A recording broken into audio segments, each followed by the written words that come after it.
welcome everybody to the CG Pro podcast. Thanks for tuning in. Today we have Jim Geduldick, and it's my great pleasure to introduce him. Thanks to everybody for tuning in. We are CG Pro, and please feel free to look at our website at becomecgpro.com. We also have this up on our YouTube channel. Feel free to check it out there and subscribe if you like what you hear today. But gives me great pleasure to welcome Jim today. Jim leads the North American operations for Dimension, which is one of the world's leading volumetric 3D capture virtual production studios. Jim's got a wonderful history as a cinematographer, director, visual effects artist, working on some great projects for Epic and Intel and Google and Red Bull and some huge brands around the world. Welcome, Jim. It's great to have you here. Yeah, thanks for having me. Of course.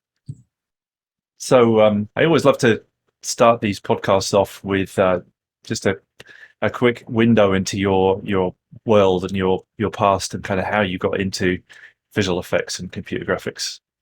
Yeah, I mean, it's funny because I've always done these like origin stories in interviews before, and it's funny because I always say, well, I got to where I am because of skateboarding, and Right.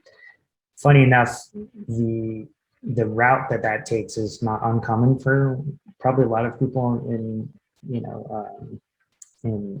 skateboarding and snowboarding and surf and some of the counterculture lifestyles. But it was me having a camera as a kid and traveling and filming friends, and that was just a thing you did in skateboarding. It was somebody's parent had a camera, and not to date myself for this, have been VHS and then high 8 days of you take the family camera, you head out to the schoolyard or to the city, and you go film each other skateboarding, hitting jump ramps and, jumping down stairs and handrails, things like that. And that kind of progressed into wanting to learn more about, the movies that I was watching as a kid, and your typical ones, like Back to the Future and Goonies and Star Wars and Star Trek and Labyrinth, and you go down it of like the 80s quintessential films or sci-fi films too. And just having that fascination of like, how do they do this stuff? It's storytelling is one thing, but then, kind of visually being able to accomplish like what, Bob Zemeckis and Spielberg and all these great directors and cinematographers and storytellers are doing was always interesting. It wasn't probably until a little bit later that I got into the technical side of it, of learning more about cinematography through non-traditional. So I didn't go to film school, or I didn't go to art school.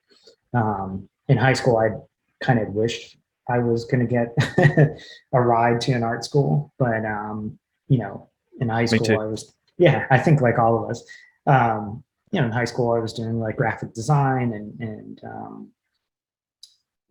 learning more about photography and kind of going through that process. This is still like early days of Photoshop when I was in high school. And you're messing around with things like MS Paint and early days of like what would be computer animation for stop motion, not even CG approach of using any of the alias tools at that time. So I didn't really get into 3D till much later. But yeah, that kind of step of coming up through skateboarding, learning about how to film each other and friends, and I wouldn't even say it was crude of like learning cinematography. It's just like get a camera, point it. Yeah, it's shaky as hell. No stabilization back in those days. Didn't start shooting Super 8 and Super 16 and film in 35 till later too. And it's just one of those things of like, you want to capture and save those moments from memory. As my career started kind of taking shape, it was like definitely through cinematography and editing at first, and those were kind of my first jobs as as would be my approach to becoming a DP, where you get those small little gigs at first, music videos, projects for friends that were starting up brands, and you shoot all this material, and you're like, well, I have to edit it somehow, and I've got to learn how to do graphics. So it was like self-teaching of like the early days of Premiere and After Effects, and then Final Cut came on the scene, in like 99, 2000, because everything else with that was like either you're on Edius or you're on early days of Media Composer, and all that stuff was really expensive, kind of in the late 90s, early 2000s. So kind of when more of the Apple desktop computing editorial became somewhat affordable, get a MacBook Pro, get a G4 Quicksilver at that time, um, get a Final Cut system and teach yourself how to edit on Premiere or Final Cut or Media Composer at that day. At that time was like, okay, started learning editorial, doing a little bit of graphics, Photoshop to After Effects, After Effects to Final Cut and Premiere, um, and then posting that. So that kind of led into, a freelance gig as, a kind of up and coming cinematographer and editor in New York City, and started getting some freelance jobs for different agencies around New York City and the East Coast, which kind of took me down this route of like, well, I want to advance a little bit more, and maybe I should pick up learning about, what was motion graphics at the time, and it kind of started to pick up the tumbleweed a little bit more of like, okay, cinematography, editorial, motion graphics. What's next past motion graphics? Well, full blown visual effects and computer graphics. So it's like you jump from Photoshop and After Effects and Final Cut, into Shake. And around that time, I started working for Apple, and it was, got to a level with the early days of, Final Cut. This was even before there was a, Final Cut Studio. So each of the apps was still individual. So you had like Final Cut and DVD Studio Pro and Compressor and Motion, and then you had Shake, which used to be an internal tool, and then Apple acquired it. And that was at its day the main compositor, because we were predating, Nuke at that time. So yeah, it just kind of kept going along this. I want to progress. I'm being influenced by my friends and the commercials and the TV series and everything I'm seeing going on around me. And I started beta testing a lot for different companies, whether it be for Apple and then Adobe later, and a Foundry, and Boris Effects, and all these different companies. And it was a nice way to get an insight into artist tools, and like being able to give that feedback, and then getting the feedback from the company, and having a helping hand, and kind of help steer for different things. So it was a really cool kind of evolutionary time for me of like always keeping that core passion of like skateboarding and that culture of skateboarding, because it touches music, it touches lifestyle, art. That's a really good freedom of expression with skateboarding. I would say anybody that has kids, make sure you let your kids skate. it'll open up great doors for them, and teach them a bunch of lessons, and it really connects people, which I think is a big thing about kind of like our artist community in kind of art design, CG, visual effects. Is like it's a pretty close knit community. Yeah, absolutely. Yeah, that's really what we're doing here. Aside from doing podcasts and running a school, is really building community and uh, providing a space for people to come together and talk about something we're all passionate about. And yeah, it's interesting you mentioned skateboarding. I hadn't thought about it until you said that, but in a way, that's kind of what helped me get into it as well. Although I wasn't a very good skateboarder, I was tinkering around with cameras, mostly stills photography, but taking a lot of pictures, and I got into developing pictures as well in spending time in the dark room at college because I had a dark room. I had access to it, and I I was kind of doing that during my computer science degree, but really that was my kind of artistic exploration, and that really, as well as being inspired by movies like you described, that was really kind of what got me into understanding imagery and composition and what creates good imagery. So it was actually kind of skateboarding for me too, in a way. Yeah, because I think with all of those influences for us, and I think a lot of people that grew up skateboarding, is you always wanted to emulate the tricks you saw people in the videos doing, the pros, the sponsored skaters, and then from a filmmaking perspective, you know, you have those influences of the filmmakers that were changing things. You know, Spike Jonze, Stacy Peralta, and Mike McIntyre, Mac Dog, and tons of other skateboarding artistry and filmmakers who then stepped out of skateboarding and went into either commercials or to feature films. And obviously, one of the biggest ones is Spike Jonze. Mm, And Spike has always been heavily, still to this day, very involved in skateboarding. Still part of Girl Skateboards, and had the pleasure of doing some projects with Spike over the years through skateboarding and mutual friends. So it's cool. kind of cool because you can always kind of circle back to that and kind of pull friends out, because there's a lot of friends that I have that come from that same world that are in visual effects or in technology. And it's cool to be able to come back and like work with those people. Where sometimes you may not see them for a bunch of years, and then opportunity comes up and you're like, oh, so and so is a C++ coder now. Like, yeah, that person would be great to write some blueprints for us, or they um, just have a really good artistic eye, and you know that they might fit for a certain project. So it's kind of cool because then you can come back in where you may work on a project within that world for a brand that you grew up admiring.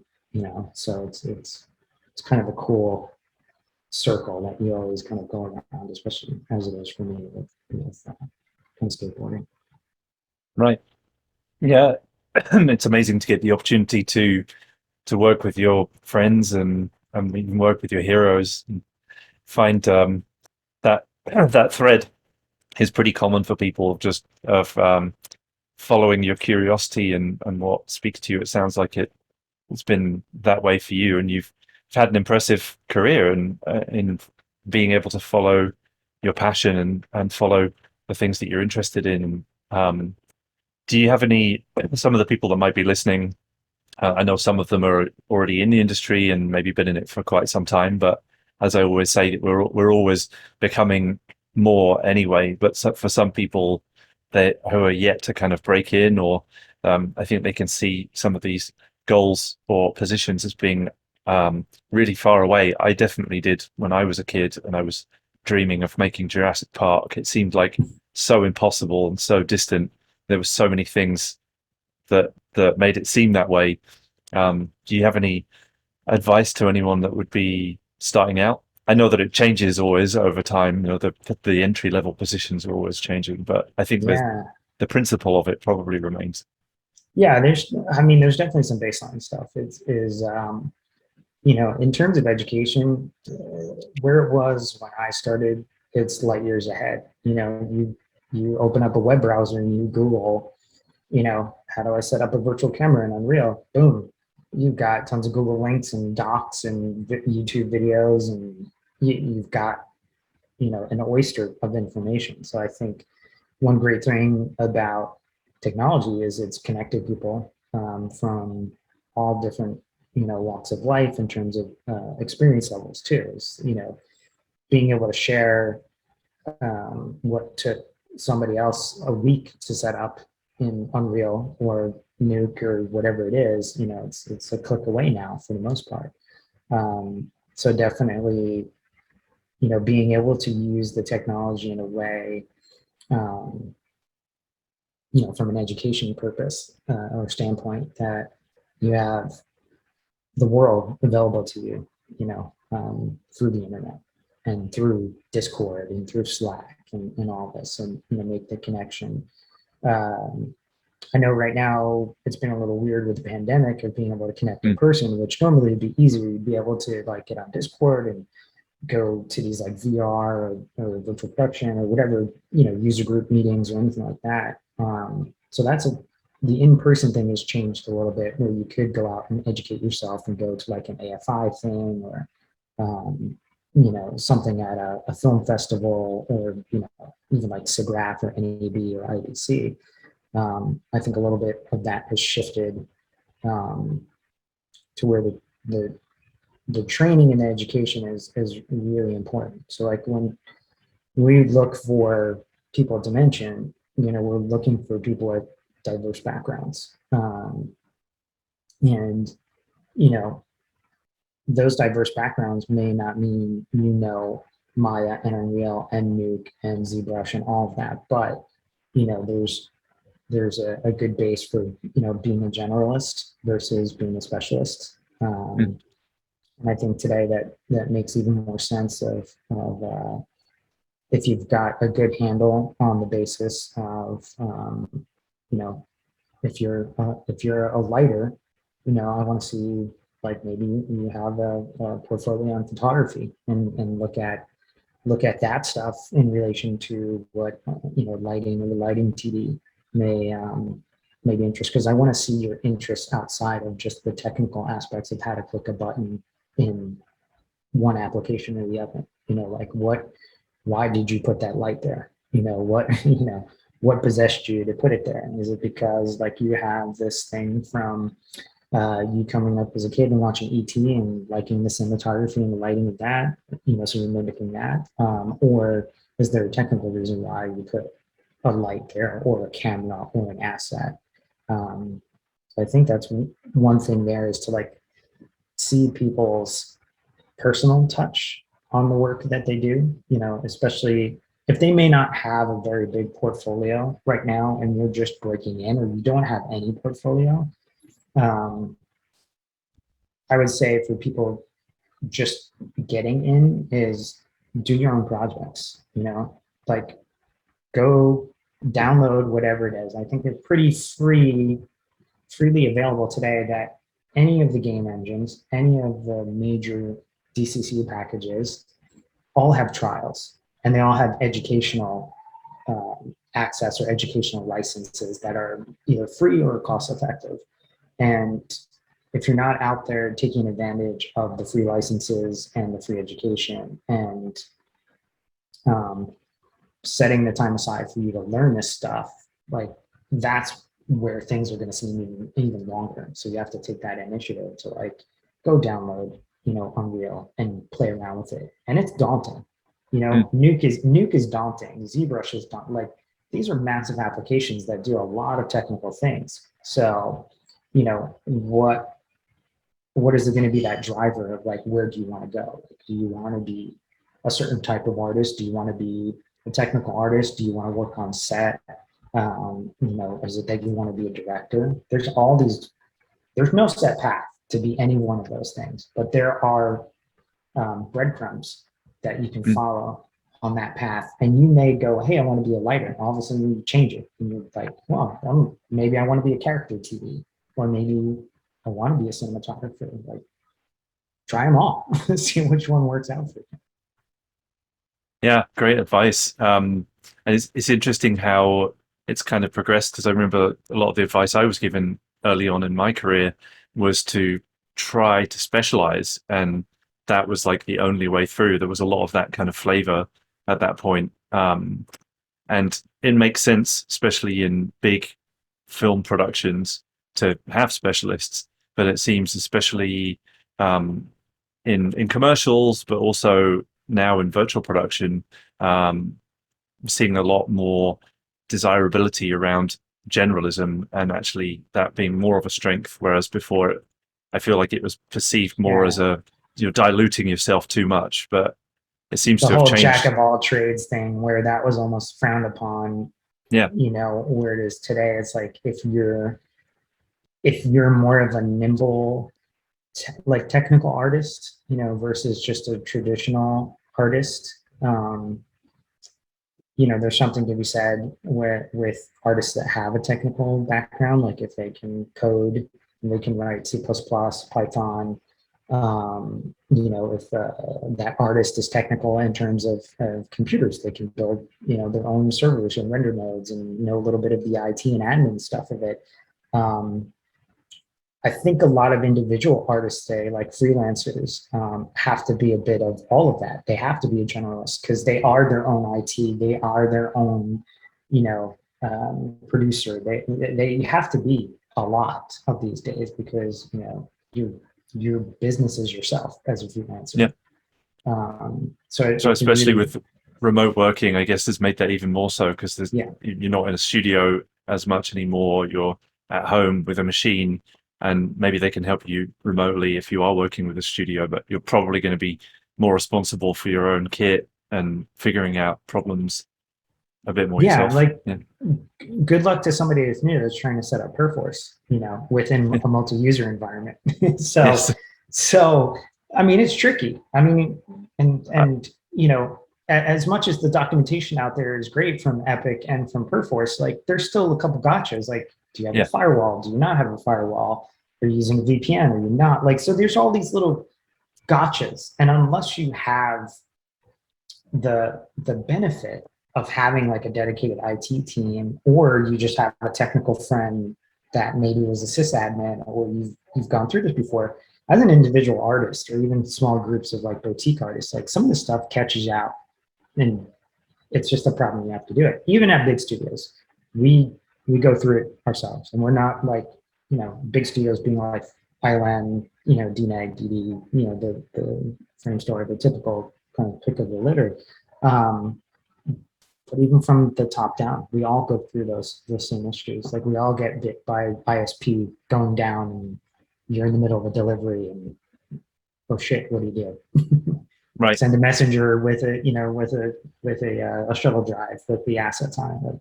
Like, sometimes that just it won't work. Um, uh, and I think keeping on top of the changing, even though the stuff moves so fast, especially in virtual production Mm. and a lot of the real time technologies, uh, kind of staying up on top of this stuff as it changes, to not have to feel like you have to be an expert in everything. But if you're pointing towards something in terms of a career goal or shifting your career, it would really benefit you to do a little research, play around with it. Maybe you don't use Unity or Unreal today, but if you're a cinematographer or you're another artist in a different type of field that hasn't gotten into real-time technologies or virtual production today, I mean, I don't want to say it's the future because it's here now, but it is the future that is going to be changing even more so, and that it would do you much good to start learning about the technologies because they do hold kind of what the future of these storytelling tools and these technology tools are going to be able to do for you as an individual artist, but also as a storyteller. You don't have to be in media and entertainment as well to be able to use these tools. You could be in medical, you could be in banking. Um, so, you know, it's kind of like sky's the limit to what a lot of this connective technology can do for us working on films and experiences in VR and AR, which ties into, I don't want to rat hole, but we were talking about it where it ties into the blockchain and NFTs and empowering for artists through the whole kind of gangbusters. It's like, the pandemic has brought on, hey, here's the blockchain and here's, this opportunity to do, NFTs and there's this opportunity to do virtual production. And a lot of this stuff is coalescing together, which from an artist perspective gives you a lot of opportunity. Absolutely. Yeah. Yeah. Well, there's some great opportunity right now for sure in this space, and I feel like it's really leveled the playing field in a way, because it's all this, and particularly Unreal Engine, some of the real time tools are new enough to all of us that it it's almost made it in a way more accessible right now, because some of the people that have 20 years of visual effects experience that were, gating the entry of some of those studios now are brought back to school again, and they're having to learn everything again, and Yeah, so it gives you the opportunity maybe to it jump in. definitely does. I mean, if you're a cinematographer, and most cinematographers have never touched a 3D tool. Maybe they have for previs, or maybe they learned it just because they wanted to. I picked up those tools because I was a visual effects artist and I saw the benefit.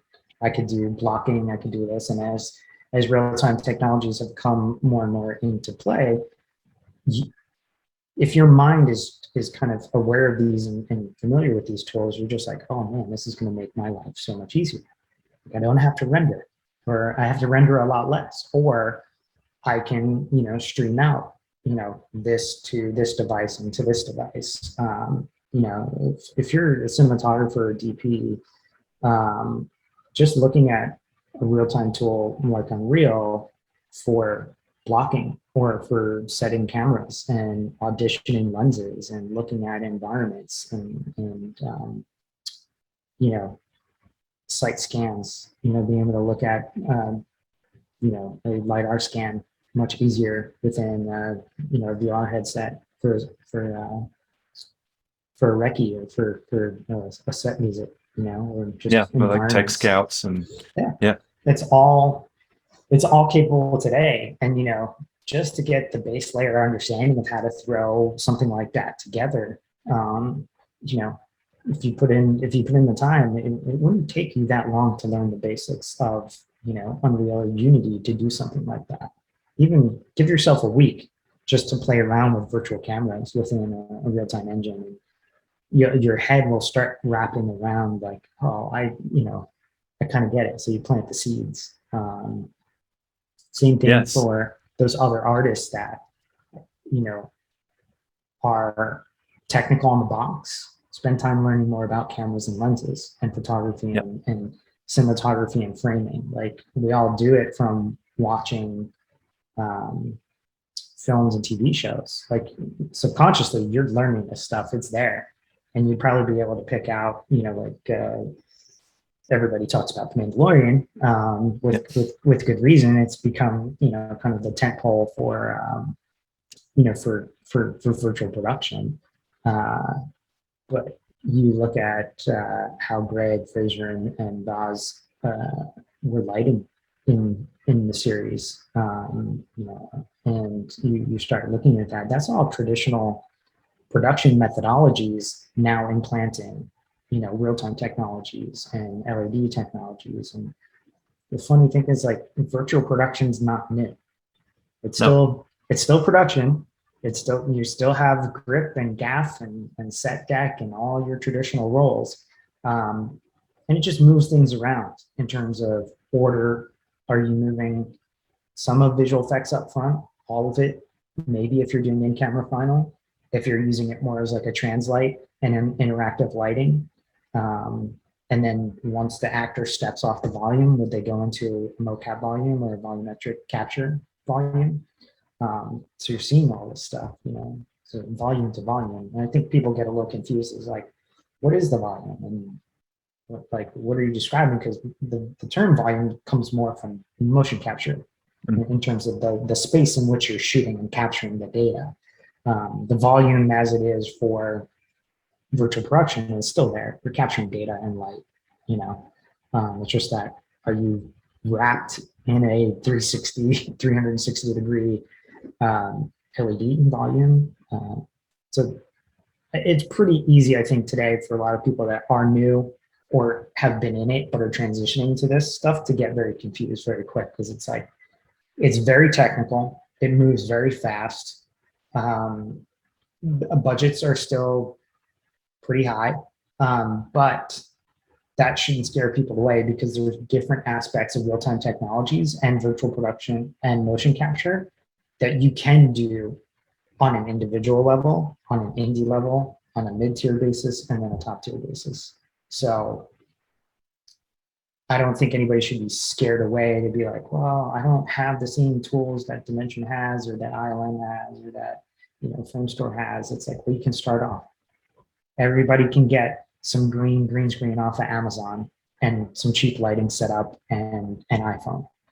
You can, with that setup alone, you can do virtual production at your house and get the ideas down. You can download a game engine for free. Um, you can pick up a pretty beefy computer, more so for the stuff that we all are doing virtual production. It's probably best to look at a PC than it is a Mac these days. Yeah. More so because of the customization and the scalability for real-time technologies is much more in the Linux and PC world than it is in the Mac world. Not that we all still don't have a MacBook Pro and Macs around, because they are also still great tools. But just to get going in real-time technologies and virtual production and even doing mocap at home, you can buy a bunch of Vive Tracker 3.0, set up a couple of base stations, and you can do, poor man, poor woman's DIY mocap at home. Just start adding the Vive trackers to your articulation points and launching tape recorder and learning that stuff. And there's lots and lots of YouTube videos, and obviously everybody, the training you guys are doing, that ties into the training that Epic's doing with the fellowship. Probably can't harp enough on how education is so important in all of this. And there's big gaps in education right now for virtual production. It's really hard right now for everybody. And I think you can pick any known name across the board. Talent is hard to find, with talent that has a lot of experience in this. Because if they're a very experienced player, they're probably already scooped up, or they're being able to charge a nice day rate on projects, and they're probably nice and comfortable, and they don't want to go in-house somewhere. So the benefit to an up-and-coming artist or to an existing artist switching over and learning this stuff, I think, is a huge advantage from that. And the training, I would say, that's out there for virtual production, it's hard to teach some of these aspects because it's very hands-on with virtual production. How do you teach someone about LED walls without an LED volume setup? And those are specialist roles. You have LED engineers, and you have AE engineers, and you have people that have been doing this for live visuals for 20 years. But I think that we're seeing more and more training opportunities focus on these tool sets for different types of disciplines. And I think that's a really great thing, to have those opportunities to point, either new hires or potential people. Colleges are doing these courses now too. So it's a really good time frame to be learning about all this stuff. Yeah, it's an interesting space to work in, in education, because it's new and it changes fairly quickly, or at least the big players are innovating pretty fast at the moment. But the cool thing about that is it does feel like that you're in something which is exciting and is trying to figure itself out. Whereas visual effects, there was still innovation happening in offline visual effects for sure, but it's slowed down quite a lot since the 90s. But in this space, it feels very dynamic and alive. Be able to get your hands on the tools is almost akin to whilst Unreal is free, and a lot of the things, as you described, are free and available to individuals and indie. Getting your hands on an LED wall or being able to experience a volume is a little more tricky. Like in the 90s, actually being able to use 3D software was the same way. You could only use that if you were in-house somewhere, because a copy of Maya was $30,000 and a machine to run it was $100,000, and there was no way you could even be exposed to that. Flame was $500,000. That's right. Because it was all tied to hardware and hardware keys, and it was back to what you said about the democratization, and I know that word gets used quite a lot in this, but it really is. It is leveling the playing field. And it was a good example a couple months ago was the one of the artists that was using deepfakes a lot for his Instagram and YouTube page, winds up getting hired by one of the studios. Mm. I can't remember if it was ILM or Disney or who it was, but here's this individual artist who just started messing around with deepfakes and style GANs and all this, and all of a sudden someone picks up the phone and says, "Hey, you're doing great work. We'd love to hire you." You know, you put out a little short that you do, with the free tools that you get from Epic or one of the other packages out there, and you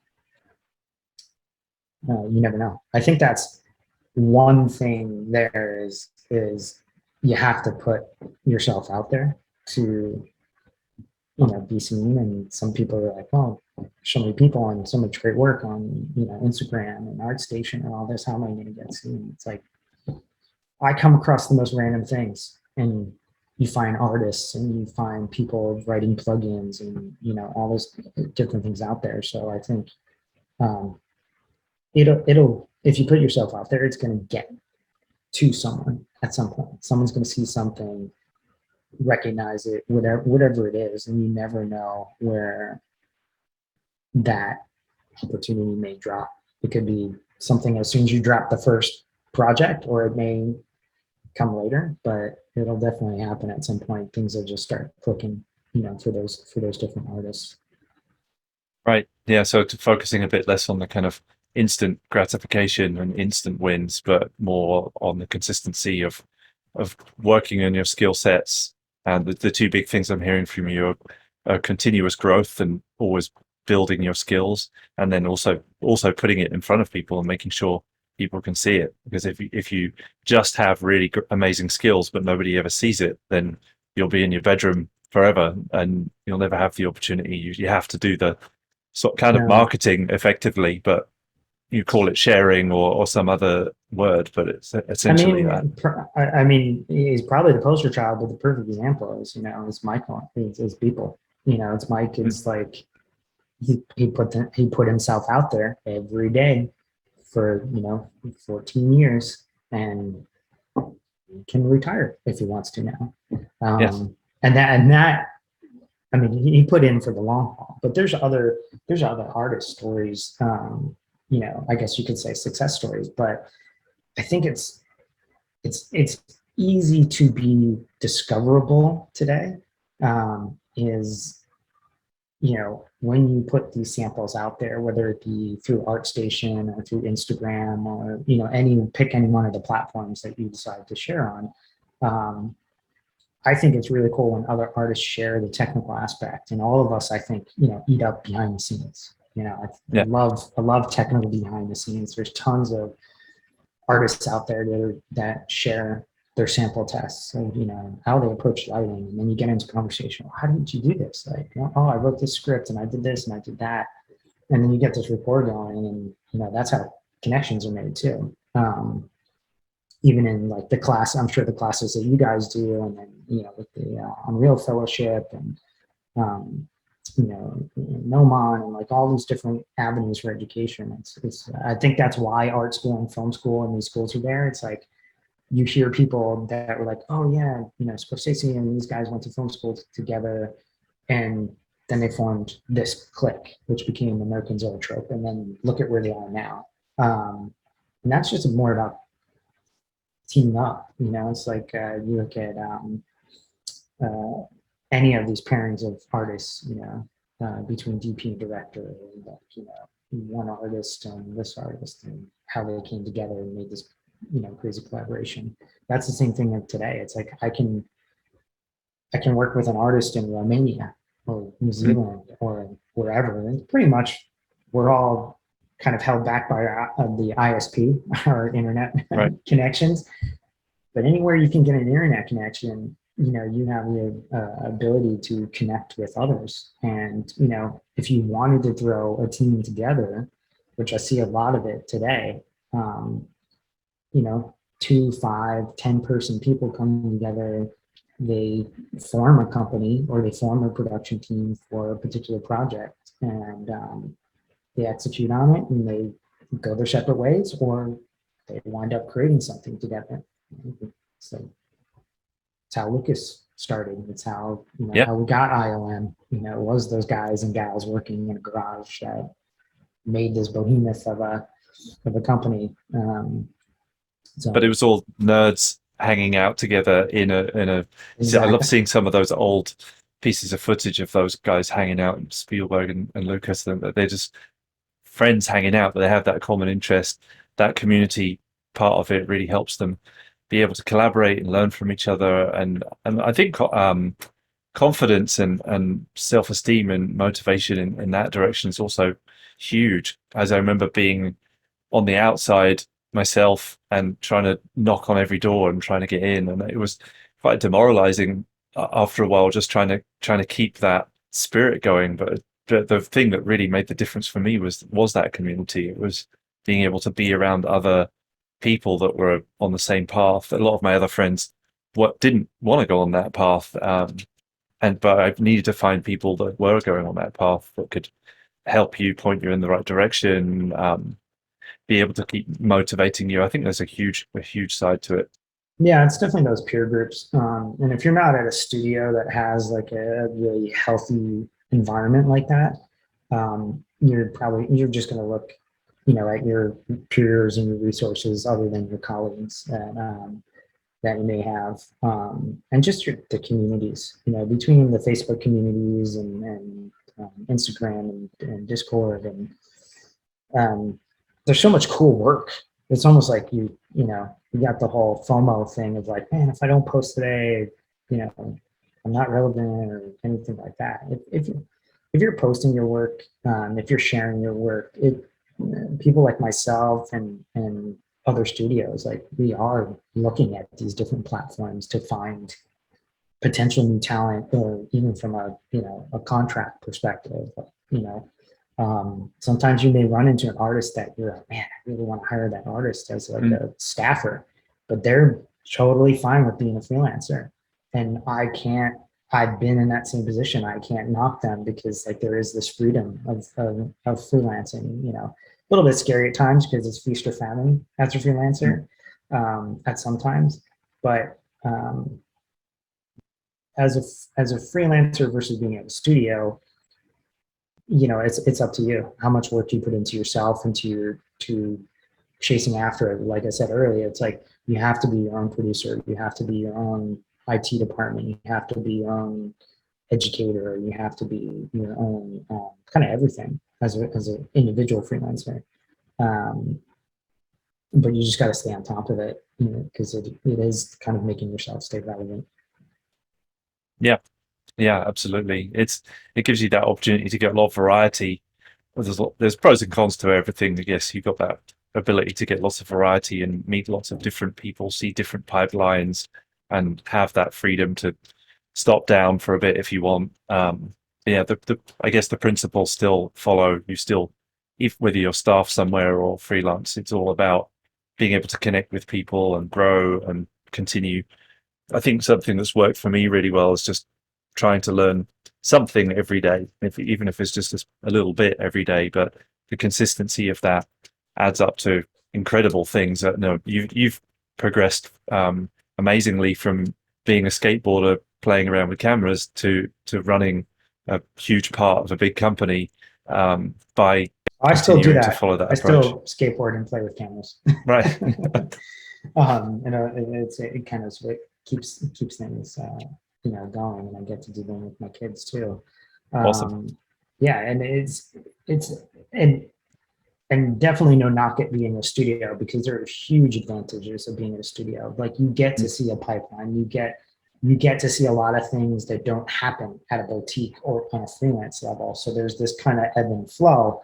When you're a freelancer that goes in house, it's a different world, Yeah. And there's like obviously there's lots of perks and there's advantages. But like I said, there's benefits on either side of being in house at a studio and being a freelancer.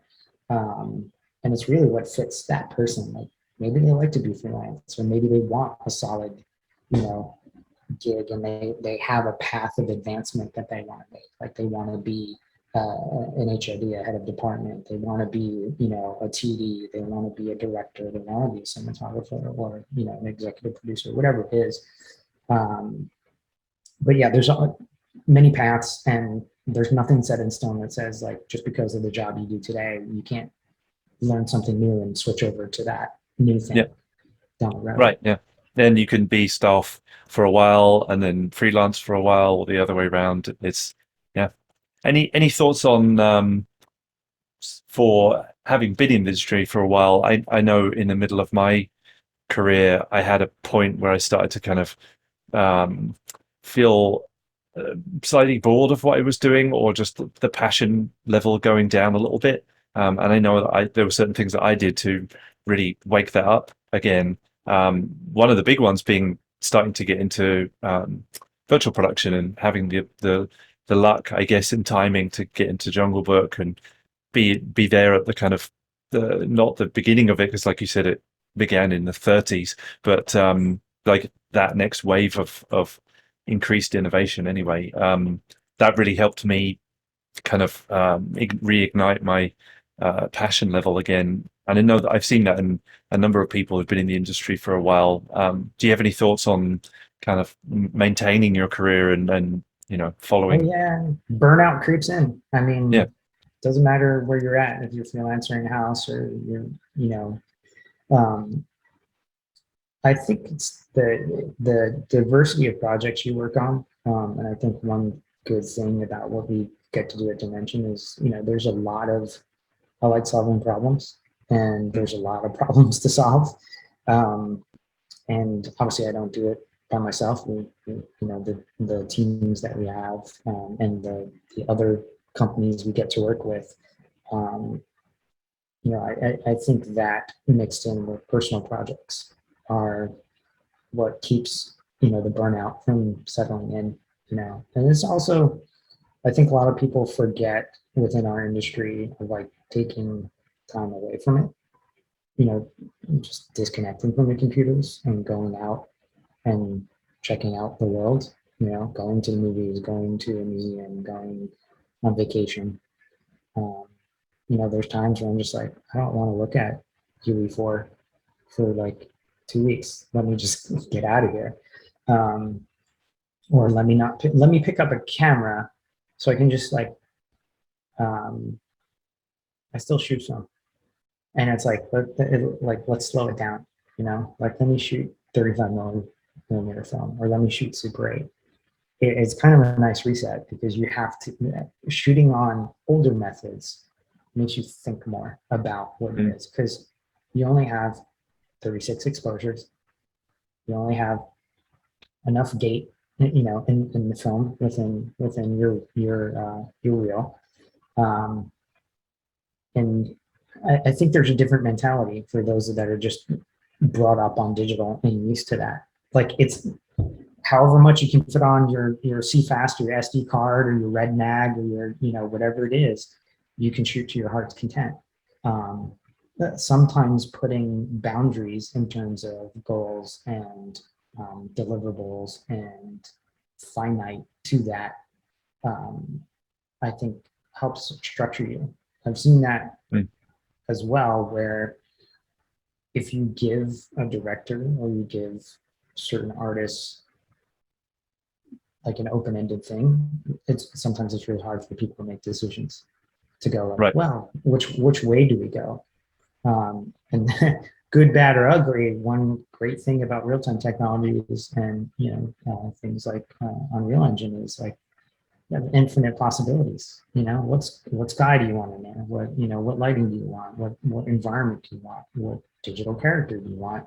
Um, it's great as a tool because you can audition all of this, whatever your mind can think of and you can make as an artist, you can probably put out there. Um, but sometimes having some structured approaches to uh, your own short film or your own project, like write a script for it, you know, write, storyboard it like you traditionally would. Or if you want to do your boards in Engine, you could, just bookmark your cameras to your different camera positions and do your screenshots or render things out to a movie render and just like start editing with it. Um, I just think that the experimentation, I think, kind of puts the water on the burnout. If you Mm. keep experimenting, if you know when to take the breaks, um, because I think the most important tool is this thing right here, and if this thing burns out, you're just totally disconnected from. Same thing with this thing here is like your heart's not in it. You're just you're not going to yield the same output. So definitely, and I know it's not brought up enough, but physical and mental health is not brought up enough in our industry to pay attention on oneself because the tools will be there. Yeah, But we've got they're going to keep going without you. an expiration date. The Yeah, tools do not. yeah, So that's like a big key thing is like avoiding burnout is like take time away from the computer, the tablet, your device. Um, have hobbies outside, this, and it's great. It's easy to get caught up and go, hey, I'm gonna watch like 13 hours of YouTube videos on setting up multi-user and transacting over this and that. Or a new tool comes out and you're just like, oh man, I'm gonna spend the day learning it, or getting the camera. I'm gonna do this. Um, yeah, just take the time for yourself, like outside of work, because I think stopping the burnout and being able to disconnect from that stuff when you're living your normal life, that's how you find those new inspirations and those new experiences. yeah. Amazing, amazing advice. Yeah, as you say, not talked about enough. The fact that when you stop doing something can actually make you better at it. I always felt that with playing a musical instrument, that I got better when I wasn't playing it. It was really weird to come back to it and be better than I was last time I played it. But I hadn't been playing constantly through that gap.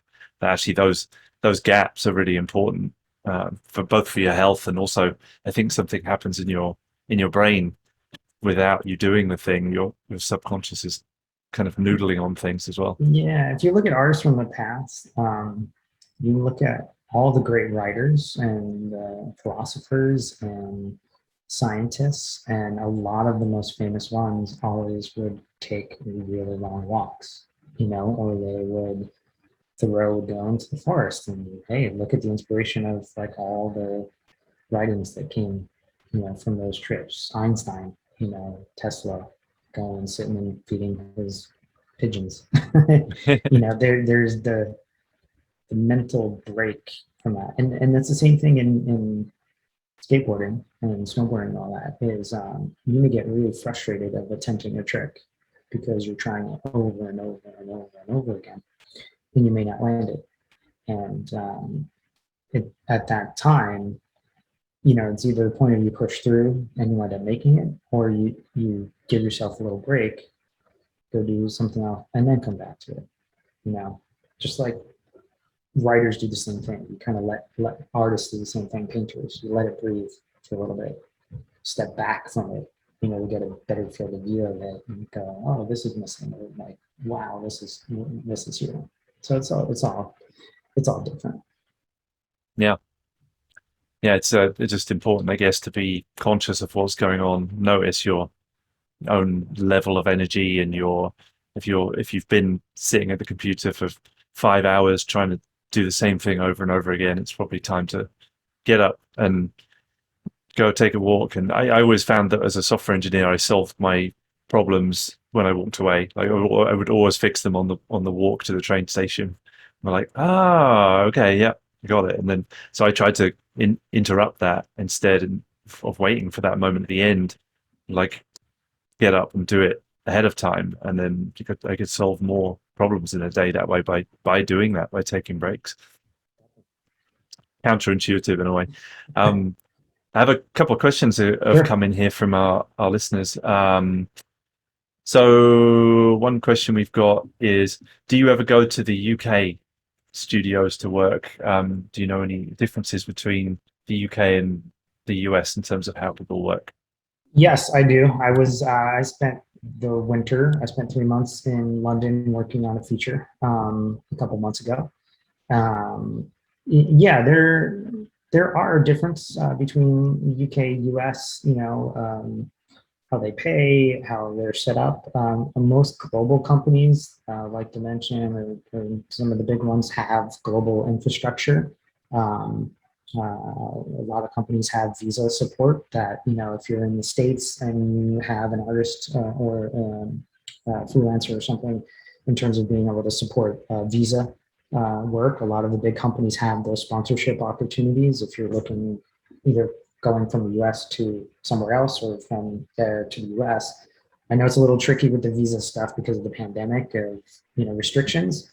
But, normally there's a lot of infrastructure that's set up that makes remote work or the potential to go work somewhere else available. I think because of the current state of just where things are at with the pandemic, remote work is so prevalent. I mean, it's just, you've got artists everywhere, and you have a lot of people that may not ever go back into a studio, which is something to be said. There's something about having that morale and being able to be in the studio together, but then there's also this great freedom of, being able to work from home. So yeah, it's really situational of that. And I would say if you have the opportunity to travel for work, do it. Right. Yeah, travel's incredible, especially growth Super wise, seeing different inspiring. cultures and yeah, It's a nice wake up call. That's for sure. Especially if you go to countries you've never seen and see cultures that are outside the United States. If you happen to be from here or you live in a big city, it's a little bit of a nice shell shock for you in terms of like being very humble or being humbled in mm, terms of like what is available to you and what you may or may not have. right. Awesome. Yeah, I love travel myself. I think it's one of the best things I've ever done as well, educationally and just in, enjoying your life. And Yeah. um, another couple of questions. Someone saying, I get the feeling sometimes that it's better to be a camera person rather than a VFX person when approaching virtual production. Is that true? Um, they both both sides of that coin help each other out. Obviously, being someone that knows camera within virtual production is very helpful because it is so focused on that, especially if it's for in-camera visual effects. You know, within the virtual world, we're mimicking the physical world, and there's a basis of that. So there's certain things that even though you can break rules within a virtual environment, there are some things stylistically and technical approaches that are rooted in the things like the 180-degree rule, that things about shot composition, things about physical lights that do certain things you know, in the physical world that you can break in the virtual world. But if you break that in the virtual world, is that pulling somebody out of that experience or that story? Does it break the story? Because you can have a technical thing happen on set or in an experience that pulls somebody out of the story. Like everybody knows, oh, that's a really bad composite. You're just like, oh, I can totally tell that's fake, or it just looks really bad, in terms of visual effects. I think that approach of being a camera person for virtual production is only going to be of a good benefit. That being said, a heavy amount of virtual production is based in visual effects. If you have a visual effects background, it's more than likely going to be easier for you to jump from a visual effects tool like Maya, Cinema 4D, Nuke, After Effects, whatever it is, into Unreal or the Unity. Somebody coming as a cinematographer or DP may not understand the characteristics of a 3D camera in a virtual environment versus a physical camera, which it's a 2D camera in actually a spatial place. So I think they help each other out, but I think the advantage today in virtual production is visual effects, is that. But visual effects should learn more about camera and lenses, and camera should learn more about visual effects, mocap, LED, and all Amazing. Yeah, it's great advice. There are a lot of people that would come and take our classes are either visual effects or filmmakers. And it's amazing watching filmmakers being able to come in and we teach an 8-week program, but within 8 weeks, somebody who's never done 3D before, all of a sudden they can operate a 3D tool. A few years ago, that was impossible. And now they actually can do it, and they may just use it for a part of their process, but it's useful to them. and their And shot composition looks good at the end of their film or their that's right. project that they do is they understand framing, Yeah. pacing, all of, like there are those benefits of traditional filmmaking, like in camera and all of that. You may have a lighting TD or an Unreal TD, and you may have a cinematographer or director who comes in, learns the tool, and their stuff might look better than the person that technically is more efficient, but may not be as skilled in terms of certain aspects of the storytelling process. And that's what's great. It should be collaborative.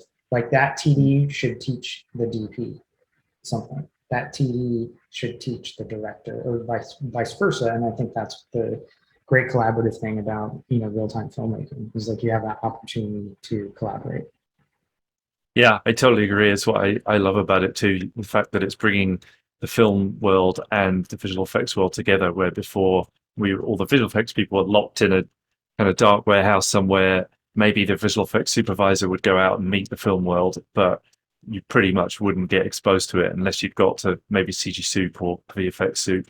But now many more people from the visual effects world are being able to go on stages and on set and have that experience and learn from the film. I've learned so much from being on some of those movies from with filmmakers that have been filmmakers for 50 years and deeply learned their craft, and now they can pass that on to some of the rest of us. It's incredible to be able to have that experience. It's so fun to the fact that it's connecting these two worlds together so much. Yeah, and the good thing, if you're new, be a fly on the wall. Mm. Just be a sponge, suck it up, pay attention. They always say keep your mouth shut and your eyes and ears open. It's good. It's good advice, especially on Yeah. set. Oh, for sure. Yeah. Don't open your mouth on set Yeah, unless yeah, it's a good idea. And I like your point about humility as well, because even if you're very experienced, like you are, maintaining that sense of humility and being always understanding that there's more to know and that everybody has something to contribute is great advice too. Somebody gave me that advice at the beginning of my career, and it's been never know fantastic. where the light bulb idea is going to come from. It could come, you hear stories like, something, a janitor brought something up, or he saw something, or, an assistant did this or that. And you just have to, if it's a bad idea, it's a bad idea. You just don't do it. Mm. But if it's a good one, it can make or break, idea. So you never know. Yeah, amazing. Well, one quick question Yeah. before we wrap. Um, so someone says that I've been asking in the past for good examples of virtual production demo reels.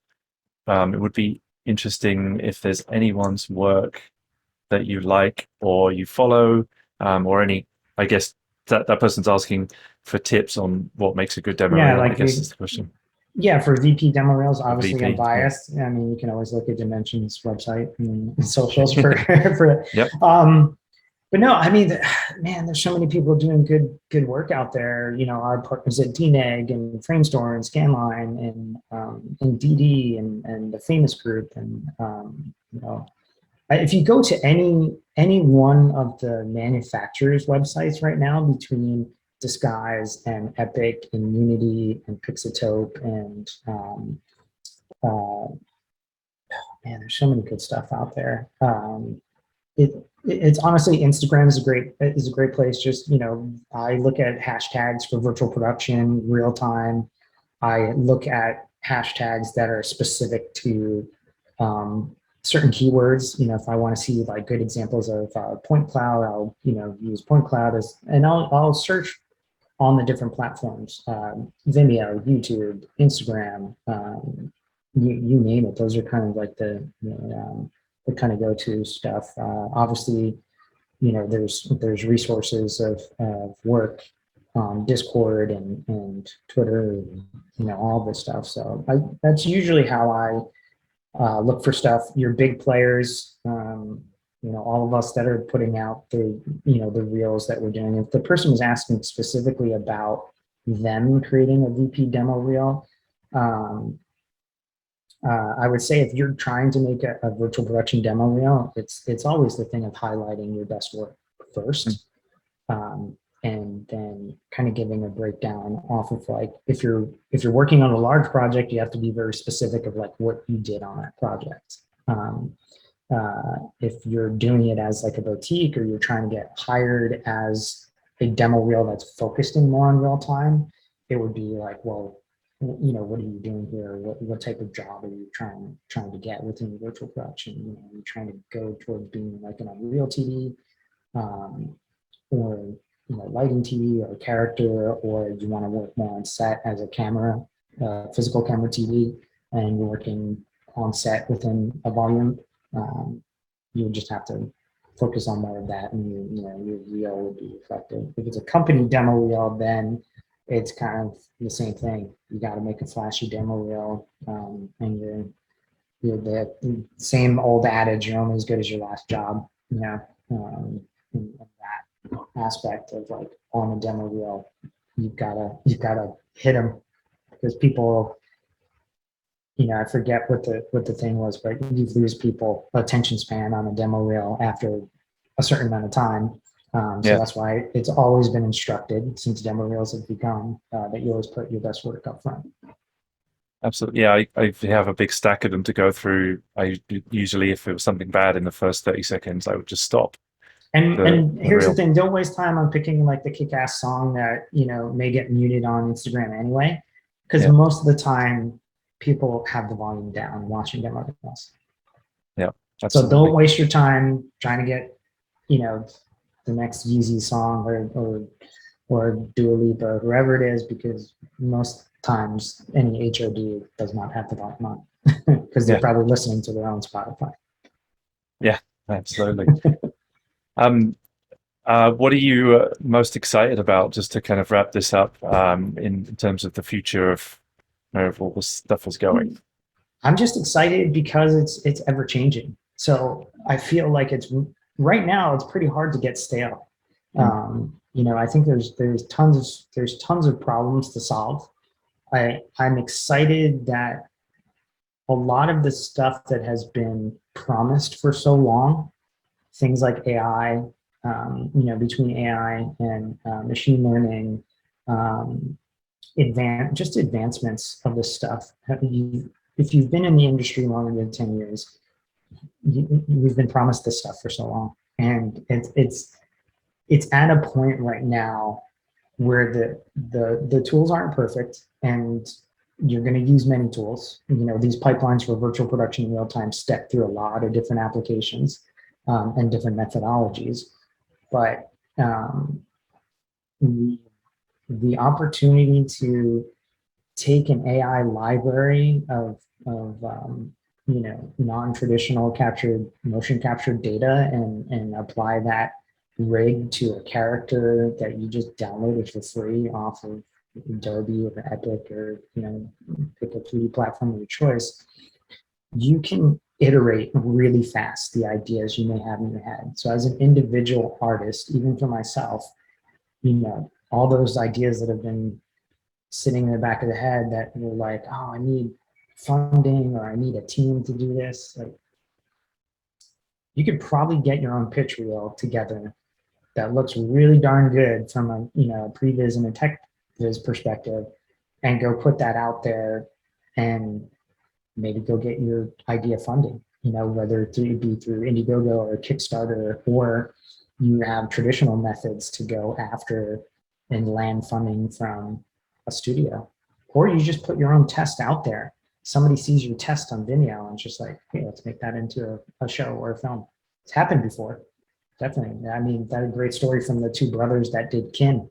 that thing was a Vimeo short called Bagman early on, and then that came and became a feature film, and those guys got to make it from a short into a feature. So it's like, you never know. Like I said, back to put yourself out there.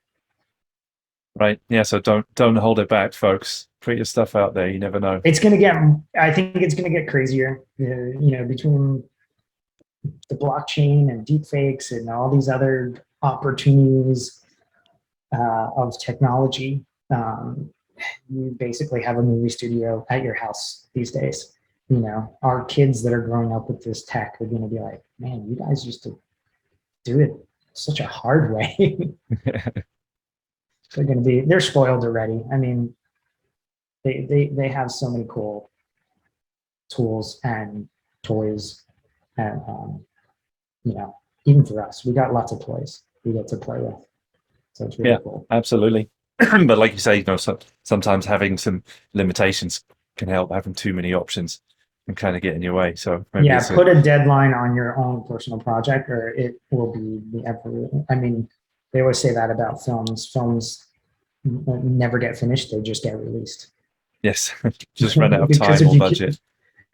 director will continually edit or add more to it. Yeah. Is there a place that people can follow you or find out more about your work? Sure. Easy one for everything we do at Dimensions is definitely go to Dimension Studio website. It's .co, not .com, for all our stuff.